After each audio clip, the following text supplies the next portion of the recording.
Luminous T വിയുടെ പ്രിയ പ്രേക്ഷകർക്ക് ഗാനവരദാനത്തിൻ്റെ ഇന്നത്തെ എപ്പിസോഡിലേക്ക് യേശുനാമത്തിൽ സ്വാഗതം.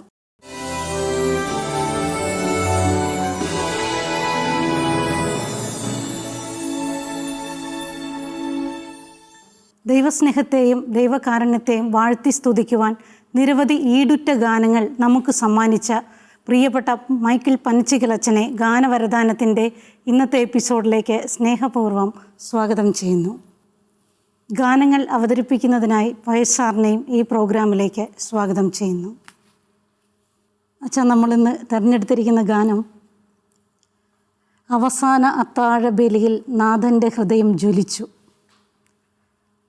പരിശുദ്ധ കുർബാനയെക്കുറിച്ച് വളരെ ആഴമുള്ള എന്താണ് നമ്മുടെ ജീവിതത്തിലെ പരിശുദ്ധ കുർബാനയുടെ പ്രാധാന്യം എത്രമാത്രം വലുതാണെന്നുള്ളത് ഈശോയുടെ സ്നേഹത്തിൻ്റെ ആഴം നമുക്ക് ഗ്രഹിക്കുവാൻ പറ്റുന്ന വിധത്തിൽ അച്ഛൻ ഈ ഗാനത്തിൽ ഞങ്ങൾക്ക് നൽകിയിട്ടുണ്ട്. ഈ മനോഹരമായ ഗാനത്തിൻ്റെ പല്ലവി ഒന്ന് നമുക്ക് കേൾക്കാം.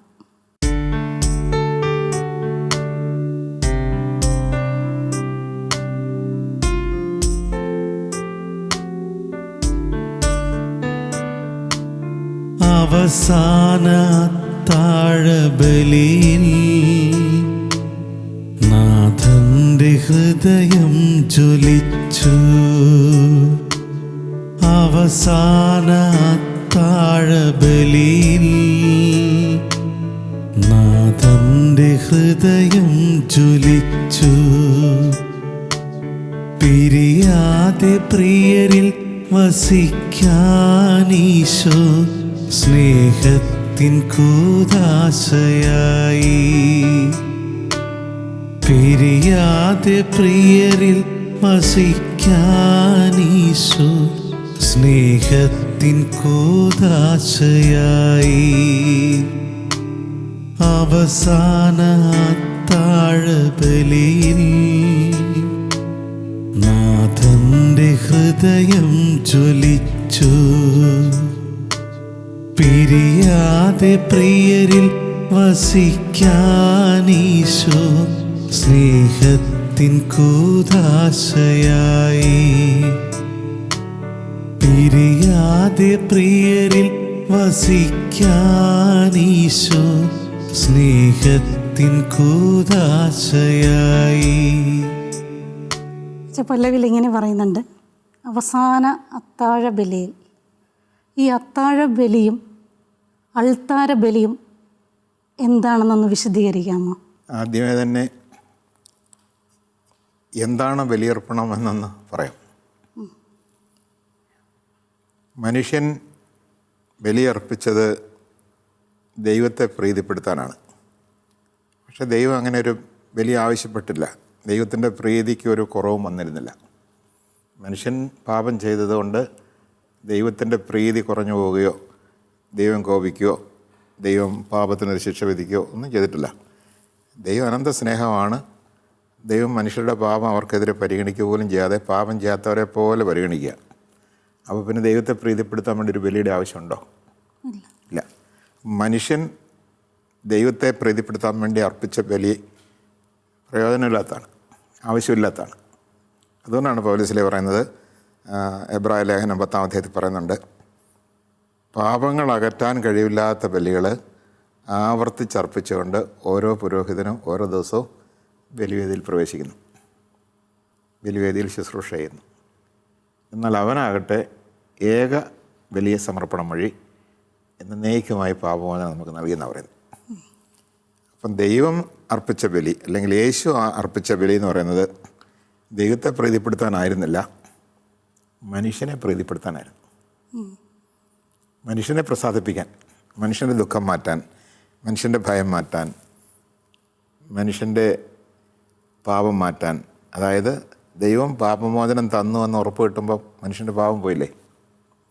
ദൈവം മനുഷ്യൻ്റെ പാപം അവനെതിരെ പരിഗണിക്കുക പോലും ചെയ്യുന്നില്ല എന്ന സത്യം അറിയുമ്പോൾ മനുഷ്യൻ്റെ പാപമോചനം നടന്നില്ലേ അവിടെ?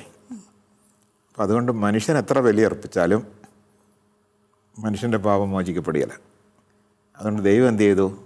മനുഷ്യനെ വിശ്വസിപ്പിക്കാൻ, അങ്ങനെ മനുഷ്യനെ പ്രീതിപ്പെടുത്താൻ ദൈവം തന്നെ ബലിയായിട്ട് അർപ്പിച്ചു. മറ്റെല്ലാവരും ബലിയർപ്പിച്ചത് കാളക്കിടാങ്ങളെയോ കുഞ്ഞാടുകളെയോ അല്ലെങ്കിൽ സ്വന്തം കുഞ്ഞിനെ തന്നെയൊക്കെയാണ്. അബ്രാഹാം മകനെയും കൊണ്ട് പോയെന്ന് നമുക്കറിയാമല്ലോ. പക്ഷേ ഇവിടെ അങ്ങനെയല്ല. ബലിയർപ്പകനും ബലിവസ്തുവും ഇവിടെ ഒന്നാണ്. തന്നെ ബലിയർപ്പിച്ചത് എന്ന് പറഞ്ഞാൽ അതിൻ്റെ അർത്ഥം സ്നേഹിക്കുന്നവർക്ക് വേണ്ടി ജീവൻ അർപ്പിക്കുന്നതിനേക്കാൾ വലിയ സ്നേഹമില്ല എന്ന തത്വമാണ് നമ്മളിവിടെ കാണുന്നത്. മനുഷ്യനെ അത്രമാത്രം സ്നേഹിച്ചു. അങ്ങനെ സ്നേഹിച്ചതുകൊണ്ട് അവൻ ദൈവത്തിൽ നിന്ന് അകന്നു കഴിയുന്നത് ദൈവത്തിന് സഹിക്കാൻ പറ്റില്ല. അങ്ങനെ ദൈവത്തിങ്കിലേക്ക് മനുഷ്യനെ തിരിച്ച് കൊണ്ടുവന്നു ഈ ബലിയർപ്പണം വഴി. ഈ രണ്ട് ബലിയും തമ്മിലുള്ള വ്യത്യാസം മനസ്സിലായോ? മനുഷ്യൻ എത്ര ബലിയർപ്പിച്ചാലും ദൈവത്തോട് ഐക്യപ്പെടാൻ പോകുന്നില്ല. പക്ഷേ ഈശോ അർപ്പിച്ച ഏക ബലികൊണ്ട് ലോകാവസാനത്തോടുള്ള സകല മനുഷ്യർക്കും ദൈവത്തോട് ഐക്യപ്പെടാനുള്ള വഴി അവിടെ ഒരുങ്ങി എന്നുള്ളതാണ് സത്യം. അപ്പോൾ അതുകൊണ്ടാണ് ഈശോ സ്വർഗത്തിൽ നിന്ന് ഈ ഭൂമിയോളം വന്നു. പഞ്ചേന്ദ്രിയങ്ങൾ കൊണ്ട് മനുഷ്യന് കാണത്തക്ക രീതിയിൽ, അനുഭവപ്പെടത്തക്ക രീതിയിൽ അവിടുന്ന് ഒരു മനുഷ്യനായിട്ട് വന്നിട്ടാണ് ഈ ബലിയർപ്പണം നടത്തുന്നത്. അപ്പം അങ്ങനെ മനുഷ്യനായ ഈശോ ആ മനുഷ്യാവസ്ഥയിൽ എന്നും നിൽക്കാൻ പറ്റിയല്ലോ ഇവിടെ. അതുകൊണ്ട് ഈ ലോകത്തിലെ തൻ്റെ ദൗത്യം പൂർത്തിയാക്കി പോകുന്നതിന് മുമ്പ് മനുഷ്യനെ വിശ്വസിപ്പിക്കണം, ഞാൻ കുരിശിൽ മരിച്ചു ഉയർത്തെഴുന്നേറ്റ് പോയാലും എൻ്റെ സാന്നിധ്യം ഇവിടെ ഉണ്ടാകും. പിരിയാതെ പ്രിയരിൽ വസിക്കാൻ യേശോ സ്നേഹത്തിന് കൂദാശയായി. സ്നേഹത്തിൻ്റെ ഏറ്റവും വലിയ ദാഹം എന്താ? ഒന്നിച്ചിരിക്കണം. ദൈവം സ്നേഹമായതുകൊണ്ട് ദൈവത്തിൻ്റെ ആഗ്രഹം എന്താ? മനുഷ്യനോട് ഒന്നിച്ചിരിക്കണം, മനുഷ്യൻ തന്നോട് ഒന്നിച്ചിരിക്കണം. പിതാവ് പുത്രനിലും പുത്രൻ പിതാവിലും ആയിരിക്കുന്നത് പോലെ പരിശുദ്ധാത്മാവിലാണ് ആ സംഭവം നടക്കുന്നതെങ്കിലും അതുപോലെ ഈശോയ്ക്ക് നമ്മളിലും നമുക്ക് ഈശോയിലും ആയിരിക്കാനുള്ള ഒരവസരം. അതിനുവേണ്ടിയാണ് സ്വർഗം വിട്ട് ഇവിടെ വന്നത്. പക്ഷെ മാനുഷികമായ തൻ്റെ ഇവിടുത്തെ ചരിത്രപരമായ ജീവിതം ഒരു പോയിന്റിൽ അവസാനിപ്പിക്കണം. അങ്ങനെ അവിടുന്ന് അവസാനിപ്പിച്ച് പോകുമ്പോൾ തൻ്റെ സാന്നിധ്യത്തിൻ്റെ ഉറപ്പുള്ളൊരടയാളം ഇവിടെ തന്നു. അതുപോലെ തന്നെ സാന്നിധ്യം തന്നു. അപ്പോൾ ഈശോയുടെ ജീവിക്കുന്ന സാന്നിധ്യം ഉറപ്പായിട്ട് നമുക്ക് എവിടെയുണ്ട്? വിശുദ്ധ കുർബാനയിലുണ്ട്. അപ്പം വിശുദ്ധ കുർബാന എവിടെയുണ്ടോ അവിടെ ജീവിക്കുന്ന ഈശോ ഉണ്ട്, ഒരാളായിട്ടുണ്ട്. അവിടുന്ന് ശരിയാണ് മരിച്ചു ഉയർത്തെഴുന്നേറ്റു സ്വർഗാരോഹണം ചെയ്തു ഒക്കെ ആണെങ്കിലും അവിടുന്ന് അരൂപിയായിട്ട് ഒരാളായിട്ട് വിശുദ്ധ കുർബാന എവിടെയുണ്ടോ അവിടെ ഉണ്ട്. അപ്പം വിശുദ്ധ കുർബാന ഒരേ സമയത്ത് എന്താണ്? ഈശോയുടെ ശരീരവുമാണ്, ഈശോയുടെ രക്തവുമാണ്, ഈശോ എന്ന ആളിൻ്റെ ജീവിക്കുന്ന സാന്നിധ്യമാണ്. അപ്പം വിശുദ്ധ കുർബാന സ്വീകരിക്കുമ്പോൾ ഈശോ പറയാണ്, ഇത് നിങ്ങൾ ഭക്ഷിക്കുന്നതിന് വേണ്ടി ഞാൻ നൽകുന്ന ഭക്ഷണമാണിത്, കുടിക്കുന്നതിന് വേണ്ടി ഞാൻ നൽകുന്ന പാനീയമാണിത്. ഇത് ഭക്ഷിക്കുകയും പാനം ചെയ്യുന്നില്ലെങ്കിൽ നിങ്ങൾക്ക് നിത്യജീവൻ ഉണ്ടായിരിക്കില്ല. ഈശോയുടെ രക്തവും ശരീരവും നമുക്ക് അവിടുന്ന് അപ്പമാക്കിയും പാനീയമാക്കിയും തന്നത് ജീവനായിട്ട് അവിടത്തേക്ക് നമ്മളിൽ വന്ന് കലരാനാണ്, നമ്മളിൽ വന്ന് ജീവിക്കാനാണ്. ഒരാളാണ്, ഒപ്പം തന്നെ നമ്മളിൽ കലരുകയാണ്. ഈശോയുടെ രക്തം നമ്മുടെ രക്തത്തിൽ കലരുന്നു, ഈശോയുടെ ശരീരം നമ്മുടെ ശരീരത്തിൽ കലരുന്നു. അങ്ങനെ ശരീരത്തെയും രക്തത്തെയും ഒരു ഡയാലിസിസിൽ എന്ന പോലെ വിശുദ്ധീകരിക്കുകയാണ്. അങ്ങനെ പാപമാലിന്യങ്ങളെല്ലാം അതിലൂടെ കഴുകിക്കളഞ്ഞ് നമ്മളെ സ്ഫുടം ചെയ്തെടുക്കാൻ വേണ്ടിയാണ്. അതോടൊപ്പം തന്നെ ജീവിക്കുന്ന ആളായി ഈശോ നമ്മളിൽ പ്രവർത്തിക്കുകയും ചെയ്യുന്നു. അപ്പോൾ ഒന്നിപ്പിൻ്റെ ഒരു ഉപദേശമാണത്. അപ്പോൾ ഈശോ ജീവിക്കുന്നവനായിട്ട് നമ്മുടെ ഒപ്പം ഉണ്ട്. അതാണ്. അപ്പോൾ അൾത്താരയിൽ നമുക്ക് നൽകുന്നു എന്ന് പറയുമ്പോൾ കുരിശിൽ സമർപ്പിക്കുന്ന അതേ ശരീരവും അതേ രക്തവും തന്നെയാണ് ഇവിടെ തരുന്നത്. അപ്പോൾ ഇത് എൻ്റെ ഓർമ്മയ്ക്കായിട്ട് ചെയ്യണമെന്ന് പറഞ്ഞു. അപ്പോൾ ഈ ഓർമ്മയ്ക്കായിട്ട് ചെയ്യാൻ നമ്മൾ തുടങ്ങിയപ്പോഴും അതെന്തായി? അൾത്താര ബലിയായി, മറ്റേത് അത്താഴ ബലിയായി. അത് എല്ലാ ദിവസവും നമ്മൾ നമ്മുടെ അൾത്താരയിൽ ഈ ബലി തുടരുകയാണ്. പുതിയൊരു ബലി അർപ്പിക്കുകയല്ല, ഈശോ തുടങ്ങി വെച്ചതിനെ നമ്മൾ ഏറ്റെടുത്ത് നിരന്തരം അതിനെ മുന്നോട്ട് കൊണ്ടുപോവുകയാണ്, തുടരുകയാണ്. അതാണ് ചെയ്യുന്നത്. അച്ഛാ, നമുക്കിതിൻ്റെ അനുപല്ലവി ഒന്ന് കേൾക്കാം.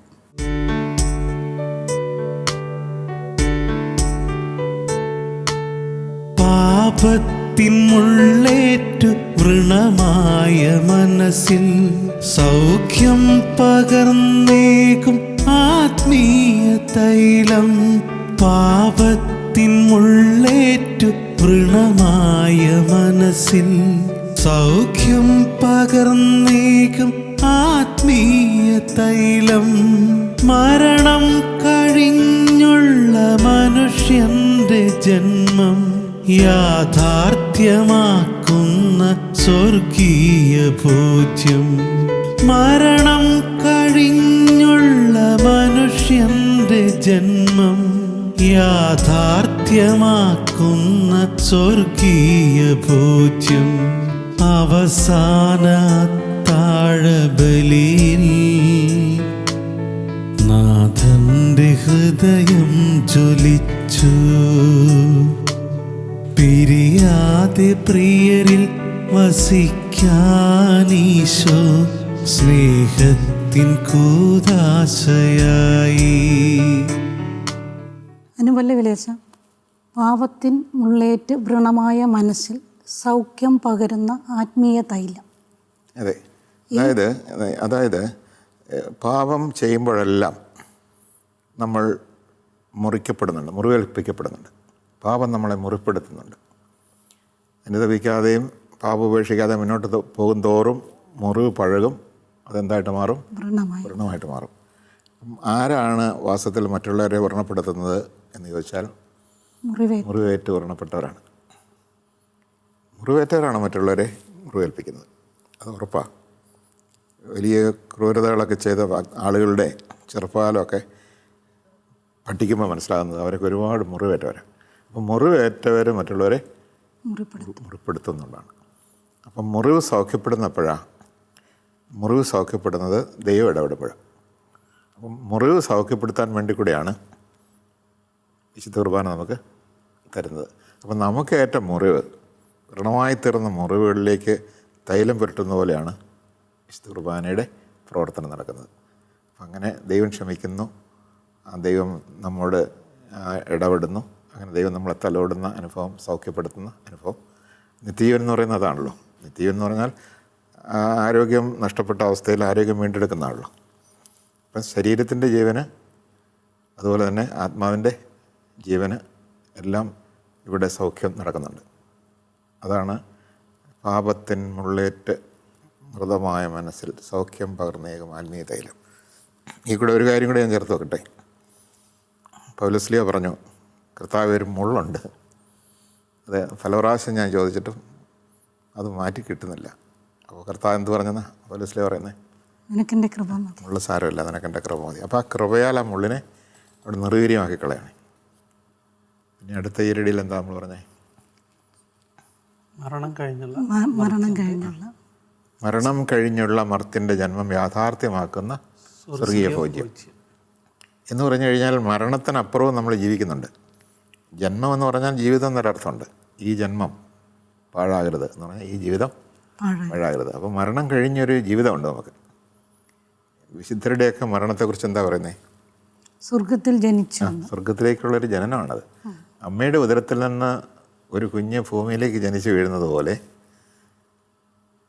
ഈ ലോകത്തിൻ്റെ അല്ലെങ്കിൽ സഭയാകുന്ന അമ്മയുടെ ഉദരത്തിൽ നിന്ന് സ്വർഗത്തിലേക്ക് വിശുദ്ധർ ജനിച്ചു വീഴുകയാണ്.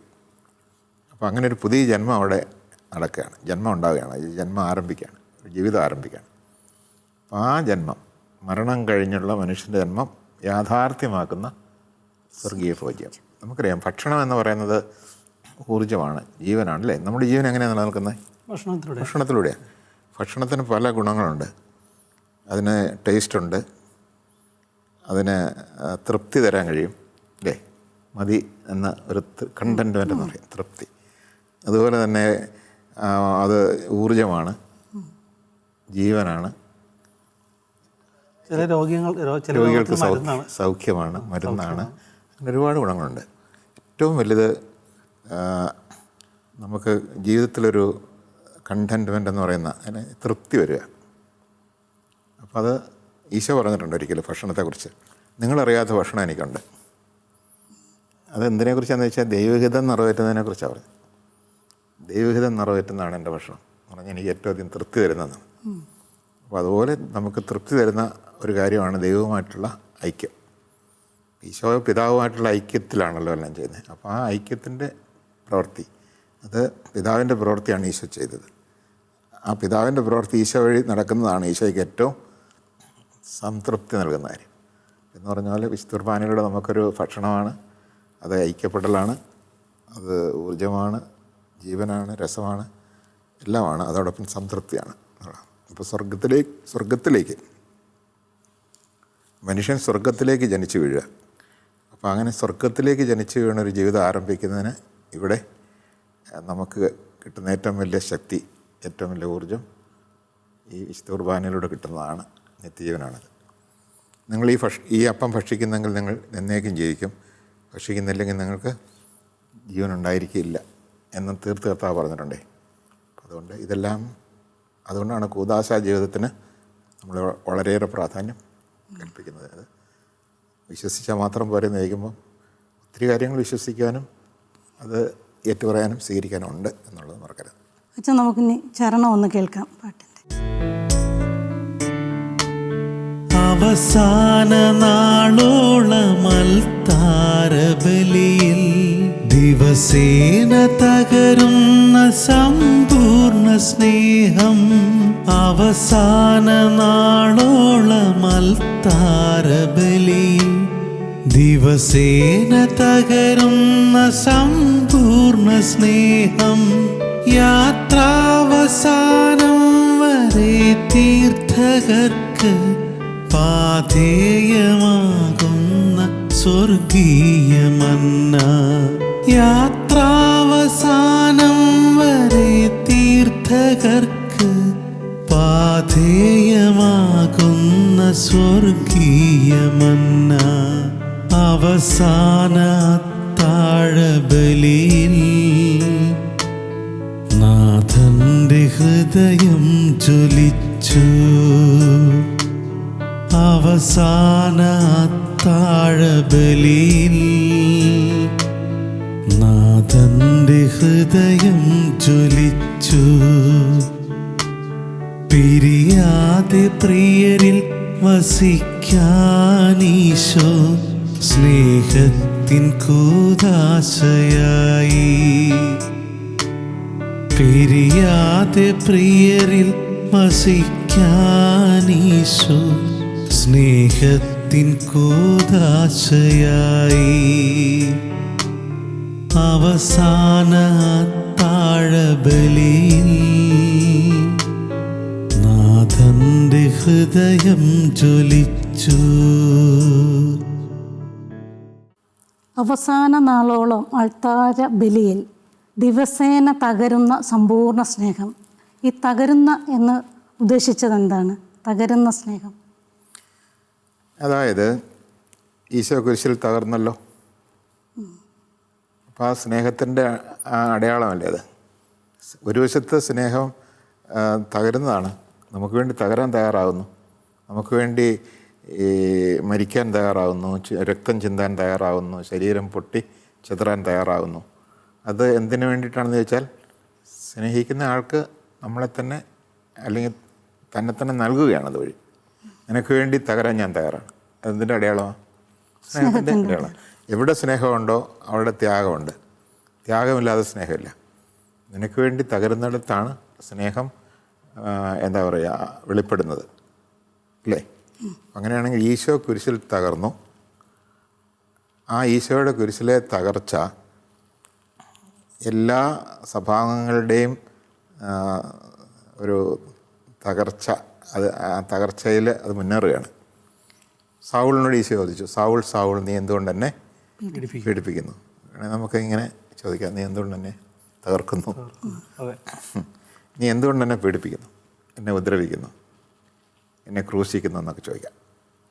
അപ്പോൾ അങ്ങനെ ആരെ ക്രൂശിച്ചപ്പോഴാണ് ഈശോ അത് ചോദിച്ചത്? സഭാംഗങ്ങളെ പീഡിപ്പിച്ചപ്പോഴാണ്. അപ്പോൾ സഭ യേശുവിൻ്റെ ശരീരമാണ്, അവൻ്റെ തുടർച്ചയാണ്. അപ്പം അവൻ്റെ തുടർച്ചയായ സഭ പീഡിപ്പിക്കപ്പെടുമ്പോൾ ആരാണ് പീഡിപ്പിക്കപ്പെടുന്നത്? ഈശോയാണ്. അപ്പം നമ്മൾ കേൾക്കുന്ന സഭയുടെ ഘടനയിൽ നമ്മൾ വളരെ പ്രധാനപ്പെട്ടവരാണ്, ഈശോൻ്റെ ശരീരമാണ്. അപ്പം നമ്മൾ സഹിക്കുമ്പോൾ ഈശോയുടെ സഹനത്തെ നമ്മൾ തുടരുകയാണ്. അപ്പോൾ ബലിയർപ്പിക്കാനായിട്ട് നമ്മൾ അൾത്താരയിലേക്ക് വരുമ്പോൾ നമ്മൾ സഹിച്ച സഹനവുമായിട്ടാണ് വരേണ്ടത്. നമ്മൾ തകർന്ന ആ അവസ്ഥയിലാണല്ലോ വരുന്നത്. ആർക്കുമെതിരെ പരാതി പറയാതെ, ആരെയും കുറ്റപ്പെടുത്താതെ നമുക്ക് കിട്ടിയ സഹനങ്ങളും വേദനകളൊക്കെ ഈശോയുടെ ഭൗതിക ശരീരമായ നമ്മളിലൂടെ ഈശോ ഏറ്റെടുത്തതായിട്ട് കണക്കാക്കണം. അതിന് നമ്മൾ സമ്മതിക്കണം നമ്മളെ. എന്നിട്ട് ഈ അൾത്താരയിൽ വെക്കണം. ഈ അൾത്താരയിൽ ഈ നമ്മൾ ഒറ്റ നോട്ടത്തിലുള്ള പ്രതീകാത്മകമായിട്ട് നമ്മൾ കാണുന്നത്. ഇപ്പം വിശുദ്ധ കുർബാന ഓസ്തി അല്ലേ, നമ്മൾ ഒടിക്കുന്നു, അച്ഛനത് ഒടിക്കുകയും തകർക്കുകയൊക്കെ ചെയ്യുന്നില്ലേ, അതൊക്കെ അതിൻ്റെ പ്രതീകമാണ്. കുരിശിൽ ഈശോ തകർന്നതുപോലെ ഈ വിശുദ്ധ കുർബാനയും അപ്പവും അവിടെ തകർക്കപ്പെടുകയും ഒടിക്കപ്പെടുകയും ഒക്കെ പൊട്ടിക്കപ്പെടുകയും ഒക്കെ ചെയ്യുന്നുണ്ട്. അപ്പം അതെല്ലാം ഓർമ്മ കൊണ്ടാടലാണ്. വെറും ഓർമ്മയല്ല, ആരെക്കുറിച്ച് ഓർമ്മിക്കുന്നോ ആ ആളും അവിടെ ഉണ്ട്. ആളില്ലാത്ത ഓർമ്മയ്ക്ക് വലിയ പ്രാധാന്യമൊന്നുമില്ല. നമ്മളെ പല ഓർമ്മകളും ആളില്ലാത്ത ഓർമ്മകളാണ്. പക്ഷേ ഇവിടെ ആരെയൊക്കെ ഓർക്കുന്നോ ആ ആളവിടെ ഉണ്ട്. അതാണ് അതിൻ്റെ പ്രത്യേകത. അതൊരു അനുഭവമാണ്, ആളുള്ളപ്പോൾ അനുഭവമാണ് ആ രീതിയിൽ. അപ്പോൾ വിശുദ്ധ കുർബാന ബലിയാണ്, ഈശോയുടെ ബലിയുടെ തുടർച്ചയാണ്. അതെങ്ങനെയാണ് തുടർച്ചയാകുന്നത്? ഞാനും ഈശോയെ പോലെ സഹിക്കാൻ തയ്യാറാകുന്നതുകൊണ്ടാണ് ഇത് തുടർച്ചയാകുന്നത്. അപ്പോൾ ഏകവും നിത്യവും പറയാൻ കാരണം അന്ന് ഈശോ സഹിച്ച ആ സഹനത്തെ നമ്മൾ തുടർന്നുകൊണ്ട് പോവുകയാണ്. ഈ കാലഘട്ടത്തിൽ ജീവിക്കുന്നവർ അവരവരുടെ ശരീരത്തിൽ ഈ പറയുന്ന സഹനത്തെ ഏറ്റെടുക്കുകയാണ്. ലോകത്തിൻ്റെ പാപം വഹിക്കുകയാണ് പരാതി കൂടാതെ. അടുത്ത തലമുറ വരുമ്പോഴത്തേക്കും അടുത്ത തലമുറ അത് ഏറ്റെടുക്കുകയാണ്. ഒരു റിലേ റേസ് പോലെ ഒരേ വലി മുന്നോട്ട് പോവുകയാണ്. അപ്പം അങ്ങനെ ലോകാവസാനം വരെ മുന്നോട്ട് പോകേണ്ടതുണ്ട്, യുഗസമാപ്തി വരെ. അതാണ് ഇവിടെ ഉദ്ദേശിക്കുന്നത്. ഇനി അടുത്ത അവസാനത്തെ ആ വരി, യാത്രാവസാനം വരെ തീർത്ഥാടകർക്ക് സ്വർഗീയ മന്ന എന്ന് പറഞ്ഞാൽ അതിൻ്റെ അർത്ഥം മനുഷ്യ ജീവിതം എന്ന് പറയുന്നത് ഒരു തീർത്ഥാടനമാണ്. നമ്മളെ മാർഗവാസികൾ എന്ന് പറയാറില്ലേ, ക്രൈസ്തവരെ മാർഗവാസികൾ എന്ന് പറയാറുണ്ട്. എന്ന് പറഞ്ഞാൽ തീർത്ഥാടനമാണ്, ഈ ഭൂമിയിൽ നിന്ന് സ്വർഗത്തിലേക്കുള്ള തീർത്ഥാടനമാണ്. അപ്പോൾ ആ തീർത്ഥാടനത്തിന് ഒരു പൊതിച്ചോറ്, പാഥേയം എന്ന് പറഞ്ഞാൽ എന്താ അർത്ഥം? പൊതിച്ചോറെന്നർത്ഥം. സാധാരണ മരണാസന്നനായി കിടക്കുന്ന വ്യക്തിക്ക് വിശുദ്ധ കുർബാന കൊണ്ടേ കൊടുക്കാറുണ്ട്. അപ്പോൾ അതിനെക്കുറിച്ച് പറയുന്നത് പാഥേയം എന്നാണ് പറയുന്നത്. ലാറ്റിനിൽ വയാറ്റിക്കോ എന്ന് പറയും. വയ എന്ന് പറഞ്ഞാൽ വേന്നാണ്. അപ്പോൾ വഴിയിൽ വെച്ച് ക്ഷീണിച്ചു പോകാതിരിക്കാൻ കൊണ്ടുപോകുന്നതാണ്. അപ്പം അങ്ങനെ സ്വർഗത്തിലേക്കുള്ള ആ പ്രയാണത്തിൽ, ഭൂമിയിൽ നിന്ന് സ്വർഗത്തിലെത്തുന്നത് വരെ ഒരു വിശ്വാസിക്ക് ഒരു പൊതിച്ചോറ് പോലെ ശക്തി പകർന്നുകൊണ്ട് കൂടെ നിൽക്കുന്ന അതാണ്. അപ്പം അങ്ങനെ തീർത്ഥാടനമാണ് നമ്മുടെ ജീവിതം. ഒരിടത്തും സ്ഥിരമായി നമ്മൾ നിൽക്കുന്നില്ല. നമ്മളിങ്ങനെ സ്വർഗത്തെ ലക്ഷ്യമാക്കി പ്രയാണം ചെയ്യാണ്. ഇസ്രായേൽക്കാർ ഈജിപ്തിൽ നിന്ന് കനാൻ ദേശത്തേക്ക് ഒരു പ്രയാണം ചെയ്തത്, അതിൻ്റെ ഒരു ചിത്രം നമുക്കുണ്ടല്ലോ എന്ന് പറയുന്ന പോലെ ദൈവജനം ഇങ്ങനെ പ്രയാണം ചെയ്യുകയാണ്. നമ്മുടെ തീർത്ഥാടനത്തിനൊക്കെ ആ ഒരു സ്വഭാവമുണ്ട്. നമ്മൾ തീർത്ഥാടക സമൂഹമാണ്. ഒരിടത്തും ഇവിടെ തന്നെ ഒരു കൂടാരമാണല്ലോ താമസിക്കാനായിട്ട് ഇസ്രായേൽക്കാർ ഒരുക്കിയത്. കൂടാരത്തിൻ്റെ അർത്ഥം എന്താണ്? സ്ഥിരതാമസമല്ല. നമ്മൾ ഇവിടുന്ന് അടുത്ത സ്ഥലത്ത് കൊണ്ടുപോയി കൂടാരം അടിക്കണം അല്ലേ? അതുകൊണ്ട് സ്ഥിരമായി നിലനിൽക്കുന്നതൊന്നും നമുക്കിവിടെ ഇല്ല. നമ്മളിങ്ങനെ കടന്നു പോകുന്നവരാണ്, തീർത്ഥാടകരാണ്. അതുകൊണ്ട് തീർത്ഥാടകർ അധികം ഒന്നും കയ്യിലെടുക്കേണ്ട ആവശ്യം ഇല്ല. അപ്പം ആ ഒരു ഈ കാര്യങ്ങളൊക്കെയാണ് ഇതിനകത്ത് പറയുന്നത്. അങ്ങനെ തീർത്ഥാടകരുടെ ജീവിതമാണ് നമ്മുടെ ജീവിതം. തീർത്ഥാടകർ ഇങ്ങനെ പോകുന്നത് പോലെ നമ്മൾ പോവുകയാണ്. അപ്പം വഴിയിലെ ആവശ്യം, അതാണ് മന്ന എന്ന് പറഞ്ഞത്. അന്ന് തീർത്ഥാടകർക്ക് മന്ന ഒഴിച്ചു കൊടുത്തില്ലേ എന്ന് പറയുന്ന പോലെ ആത്മീയ തീർത്ഥാടനമാണ്, സ്വർഗത്തിലേക്കുള്ള യാത്രയാണ്. അവിടെ ശരീരത്തിൻ്റെ അപ്പം മാത്രം പോരാ, ആത്മാവിൻ്റെ അപ്പം കൂടി വേണം. അതാണ് ഇത് ഭക്ഷിക്കാൻ വേണ്ടി തന്നെ, പക്ഷേ അത് ആത്മീയ ഭോജനമാണ്. ആ രീതിയിൽ അതിനെ മനസ്സിലാക്കുക. നമുക്ക് അച്ഛനിലൂടെ ലഭിച്ച സന്ദേശം, എത്ര വലിയ സ്നേഹമാണ് ഈശോ നമ്മോട് കാണിച്ചത്. നമ്മെ പിരിഞ്ഞിരിക്കാൻ പറ്റാത്തത് കൊണ്ട് ജീവിക്കുന്ന ദൈവത്തിൻ്റെ സാന്നിധ്യമായി പരിശുദ്ധ കുർബാനയിൽ അവൻ ജീവിക്കുന്നു. നമുക്കും ഈശോയെ പിരിഞ്ഞിരിക്കാതെ ആ പരിശുദ്ധ കുർബാനയിൽ ദൈവത്തിൻ്റെ സാന്നിധ്യം അനുഭവിച്ച് ഒന്നായിരിക്കാം. ഈ സന്ദേശം ഞങ്ങൾക്ക് നൽകിയ പ്രിയപ്പെട്ട അച്ഛന് നന്ദി. ഗാനങ്ങൾ അവതരിപ്പിച്ച പയസാറിനും നന്ദി. ഗാനവരദാനത്തിൻ്റെ ഇന്നത്തെ എപ്പിസോഡ് ഇവിടെ പൂർണ്ണമാകുന്നു. ആശയസമൃദ്ധമായ മറ്റൊരു ഗാനവുമായി അടുത്ത എപ്പിസോഡിൽ കണ്ടുമുട്ടാം. നന്ദി, നമസ്കാരം.